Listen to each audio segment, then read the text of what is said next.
संचार न्यूज में आपका स्वागत है। नमस्कार, मैं नेहा संचार न्यूज से। आज हम मौजूद हैं सरस्वती विहार के सनातन धर्मशाला, जहाँ पर एक कार्यक्रम आयोजित किया गया है शहीद स्मृति द्वारा। यहाँ पर आइए आपके लोगों से पूछते हैं कि इस कार्यक्रम का उद्देश्य क्या है। परिचय कराऊं। हाँ, ये समित पूज्य रविचंद्र गुप्ता जी जो शिक्षक थे और बाद में उप प्रधानाचार्य पद से रिटायर हुए, कैप्टन संजीव दहिया सेक्टर 9 के स्कूल से। उससे पहले 10 साल पहले उन्होंने रक्त चित्र और अपने चित्र बनाने शुरू हो गए।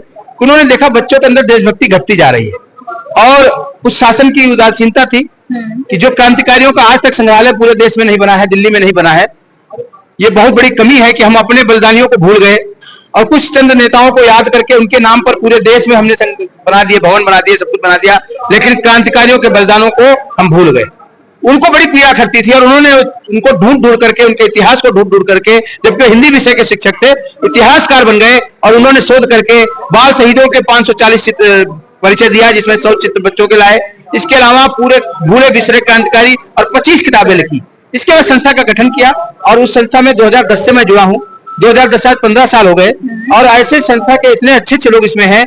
एक एक आदमी इतना कीमती है कि हम बता नहीं सकते। और पूरे देश में मैं चैलेंज के साथ कहता हूँ, पार्टी छोड़ दीजिए, कोई संस्था में इतने योग्य आदमी एक साथ नहीं होंगे जितने इस संस्था में हैं। लेकिन एक दुर्भाग्य का विषय है कि धन के मामले में सबसे गरीब संस्था है, लेकिन कामों में ये सबसे अमीर संस्था है। वो काम हम लोगों ने किए हैं जो बड़ी बड़ी सरकार नहीं कर सकी, बड़ी बड़ी संस्थाएं नहीं कर सकी। तो हम लोग काम से अमीर हैं, धन हम परवाह नहीं करते। आज हमारे बीच में एक सौभाग्य है कि संस्था के संस्थापक अध्यक्ष भी हमारे बीच में मौजूद हैं, जिन्होंने गुप्ता जी को सलाह दी थी इस संस्था को रजिस्टर कराइए। और रजिस्टर होने के बाद पहले संस्थापक अध्यक्ष हमारे बीच में हैं श्रीमान रतनलाल गर्ग जी। मैं चाहता हूं उनका भी आप बैठ लें। और मैं प्रेम कुमार शुक्ल, शहीदों के लिए जीता हूं, शहीदों के लिए ही मरता हूं और शहीदों के लिए कार्य करता हूं। क्योंकि मैंने बचपन में शहीदों की 2 लाइनें सुनी थी, इस शहीदों की चिताओं पर लगेंगे हर बरस मेले, वतन पे मिटने वालों का यही बाकी निशा होगा। और जब मैं दिल्ली आया 1993 में, तो देखा यहाँ कोई मेला नहीं लगता है। यहाँ तो लोग अपने मेले लगा रहे हैं, यहाँ रामलीला जरूर करते हैं, राष्ट्रलीला वाला कोई कार्यक्रम नहीं होता है। तब मैंने 4 लाइनें लिखी कि शहीदों की चिताओं पर भला अब कौन है जाता, किसे फुर्सत है दुनिया में मेले कौन लगाता, लगे हैं आसियां भरने वतन का भार है जिन पर, शहीदों की शहादत का मोल अब कौन चुकाता। जब 2010 में संस्था हमें हमारे मित्र जो है देवीदास सजल जी के माध्यम से जब गुप्ता जी से मिला, तो मुझे मन की तसल्ली पूरी हुई। और शहादत का मोल कैलेंडर तभी से बन रहा है हमारी संस्था में। हम अगर शहीदों को याद करते हैं तो उनकी शहादत का मोल चुकाते हैं, थोड़ा थोड़ा ऋण चुकाते हैं। नहीं, कोई चुका नहीं सकता है। हमारी 10 पीढ़ियां भी उनका मूल नहीं चुका सकती। धन से नहीं चुकेगा, किसी चीजों से नहीं चुकेगा। अगर हम उनको स्मृति करते हैं, उनको याद करते हैं, तो ही ये चुकता है। हम पूर्वजों की तरह उनको याद करते हैं, उनके तर्पण करते हैं। उनका हम चाहते हैं हर वर्ष तर्पण का इस बार कार्यक्रम रखेंगे कि हम शहीदों के परिवार हैं, उनके वंशज हैं, उनकी कीर्ति को बढ़ाने का काम करेंगे। उनकी कीर्ति का मुकाबला नहीं है। जय हिंद, जय भारत। हाँ जी सर, अपना परिचय सी एस सुरेश के गुप्ता, मुझे अध्यक्ष निर्वाचित किया गया है और मैं इस संस्था से हमारे गुरुदेव जी के पद से ही जुड़ा हुआ हूँ। और ये संस्था बहुत पवित्र काम कर रही है। देश में देशभक्ति की भावना को प्रज्वलित करने का काम हम जोर शोर से कर रहे हैं। हम युवा बच्चों को जोड़ रहे हैं, हर एज के लोगों को जोड़ रहे हैं। ये आंदोलन के तौर पर इसको करना चाहते हैं। शुरू हुई और किस कारण से हुई? इस समिति का सिर्फ उद्देश्य ये था कि देश के अंदर देशभक्ति भावना लुप्त होती जा रही है, उसको जागृत करने के लिए, पुनर्जागृत करने के लिए इस संस्था का कांसेप्ट हमारे पूज्य गुरुदेव जी ने दिखाया था। और उसके बाद उनके लाइफ टाइम में ये संस्था शुरू हो गई थी। तो मुझे मौका मिला है, मैं तीसरी बार इसको अध्यक्ष। नमस्कार सर, कृपया करके अपना परिचय दीजिए हमारे दर्शकों को। मैं डॉक्टर सत्येंद्र सत्यार्थी। मैं वैसे दिल्ली सरकार में संस्कृत का प्रवक्ता हूँ और साथ में राष्ट्रीय काव्य मंचों पे जाता हूँ, लोग कवि कहते हैं। ठीक है। और आपका एक उद्देश्य क्या है इसके प्रति, इस कार्यक्रम से जुड़ने का? एक ही उद्देश्य है कि पूरा राष्ट्र जो है वो शहीदों का कर्जदार है। इन्होंने अपना सर्वस्व त्याग कर हमारे आज के लिए अपना कल समर्पित कर दिया। मेरी 4 पंक्तियां हैं कि अपने लहू से हिंदबाग को जो सींच गए, ऐसे देशभक्तों की जवानी को नमन है। सब कुछ भूल कर मातृभूमि अस्मिता बचाने वाले वीरों की रवानी को नमन है। गोरे आतताइयों की यातनाओं का जवाब, पुण्य वीरता की हर कहानी को नमन है। शेखर भगत बिस्मिल राजगुरु जैसे एक एक वीर बलिदानी को नमन है। तो सर, समाज को आप क्या संदेश देना चाहोगे इस कार्यक्रम के द्वारा? मैं अपनी पंक्तियों से ही संदेश दूंगा कि आजादी पाई थी हमने वीरों की कुर्बानी से, संघर्षों की गाथा से, अनगिन अनकही कहानी से। और जो कहते केवल सत्याग्रह से ही आजादी आई, वो अन्याय नहीं करते उन वीरों की बलिदानी से। तो हमें हमेशा याद रखना चाहिए कि आज हम इस रूप में खड़े हैं, आज हमारा राष्ट्र इस रूप में खड़ा है तो उनकी कुर्बानियों से खड़ा है। जिनका को परिचय दीजिए। मेरा नाम नीतू पांचाल निधि है और मैं शहीद स्मृति चेतना समिति की सांस्कृतिक मंत्री हूँ। और हमारी संस्था का उद्देश्य है जन जन तक, भारत के हर कोने तक शहीदों के प्रति चेतना को जागृत करना। जो शहीद हमारे लिए अपनी जान कुर्बान कर देते हैं, अपने परिवारों को हमारे भरोसे छोड़ के चले जाते हैं, उन शहीदों के परिवारों को और उनके बलिदान को हम याद तक नहीं करते। तो हमारी संस्था का उद्देश्य है कि हम युवाओं में, बच्चों में उस चेतना को हमेशा जागृत रखें, उस लौ को हमेशा जगा कर रखें जो लौ हमारे शहीद हमारे लिए जगा कर गए हैं। देश की एकता और अखंडता को बनाए रखने के लिए जो कुर्बानी उन्होंने दी है, उस एकता और अखंडता को बनाए रखने के लिए हम एक नागरिक के रूप में क्या प्रयास कर सकते हैं और हम अपने देश की एकता को टूटने ना दे। जैसे कि अभी पहलगाम का हमला हुआ और बहुत सारे लोगों ने हिंदू मुस्लिम करके देश को तोड़ने की कोशिश की।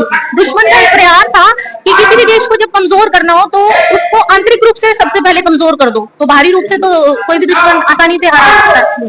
लेकिन मुझे बहुत गर्व है कि इस समय हमारे देश के हर वर्ग ने, हर धर्म के व्यक्ति ने एकजुट होकर सरकार का भी साथ दिया, सेना का भी साथ दिया, सेना का मनोबल बढ़ाया और हमने यहाँ पर धार्मिक एकता और अखंडता का जो उदाहरण देखा, राष्ट्रीय एकता और अखंडता का जो उदाहरण देखा, उसको मैं नमन करती हूँ। अच्छा, तो आप इस समिति में कब जुड़ी थी? मुझे इस समिति में जुड़े हुए 5-6 वर्ष हो गए। और मैं एक चीज बताना चाहती हूँ कि आदरणीय गुरुदेव श्री रविचंद्र गुप्ता जी ने, जिन्हें हम अमर शहीद के नाम से भी जानते हैं, उन्होंने इस संस्था के लिए अपना सर्वस्व त्याग दिया। उन्हें, वो एक अध्यापक थे और उनको रिटायरमेंट के बाद जितने भी पैसे सरकारी फंड से मिले, उन्होंने वो सारे पैसे शहीदों के लिए साहित्य बनाने में, शहीदों का मंदिर बनाने में खर्च कर दिए। उन्होंने एक भी रुपया अपने पास नहीं रखा और वो गांव-गांव जाकर उन्होंने शहीदों के बारे में जानकारी एकत्र की। उनके घरों में जाकर, जो ऐसे भी शहीद थे जिन्हें लोग जानते भी नहीं थे, बाल शहीदों के बारे में भी उन्होंने जानकारी एकत्र की और उसके लिए साहित्य लिखा। तो ऐसा दुर्लभ साहित्य हमारी संस्था के पास है जो शायद अभी किसी सरकारी संस्था के पास भी नहीं है। तो हमारी संस्था इस बात में बहुत धनी है और हम उसी साहित्य को युवाओं तक, बच्चों तक पहुंचाना चाहते हैं। और शहीदों के लिए हम बहुत सारे कार्यक्रम भी करते हैं। शहीदों के रक्त चित्र बनाना हमारी संस्था की एक अनुपम उपलब्धि है, जिसके माध्यम से हम युवाओं को जोड़ने का कार्यक्रम हर साल किया जाता है। बहुत सारे कार्यक्रम हर साल करते हैं हम, ऑनलाइन ऑफलाइन भी बहुत सारे प्रोग्राम्स करते हैं, जिसमें हम युवाओं को, बच्चों को ऑनलाइन भी जोड़ते हैं। जो बच्चे दिल्ली में मान लीजिए नहीं आते, दूसरे राज्यों में रहते हैं, तो वो ऑनलाइन रूप से हमारे साथ जुड़ सकते हैं और संस्था उन्हें सम्मानित करती है, उन्हें पहचान देती है, एक बड़ा मंच देती है, उनकी प्रतिभा को मंच देती है। धन्यवाद, आपने हमें बताया।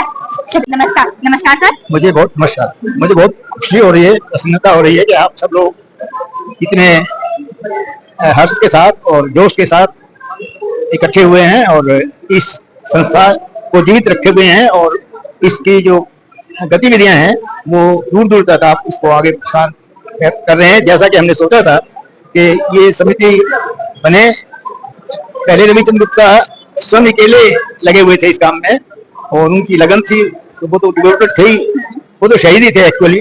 तो मैंने उनको सुझाव दिया कि आप इस संस्था को रजिस्टर्ड करा लो और उसके बाइलाज वगैरह तैयार करवाए, रजिस्टर करवाए। मैं उन दिनों इंडस्ट्रीज डायरेक्टरेट पे था, तो ये इंचार्ज भी नहीं था इसका, तो मैंने ये संस्था को रजिस्टर करवा के और आज ये संस्था रजिस्टर्ड के रूप में फिर इनके सदस्य बनाओ, सब उनको बाकायदा उनसे कुछ सब्सिक्रिप्शन लो, तो उससे आपका पैसा भी इकट्ठा हो जाएगा, खर्चा भी, संस्था भी चलेगी। तो आज इसी रूप में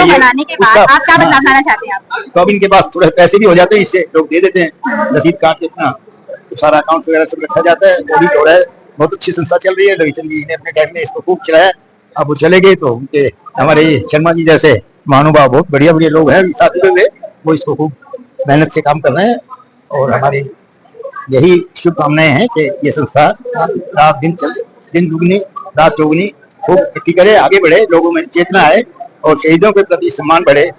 देश का शान बान गौरव शहीद होते हैं और उन्हीं से देश का आगे, तो ये देश बढ़े और आप इस संस्था को फले फूले।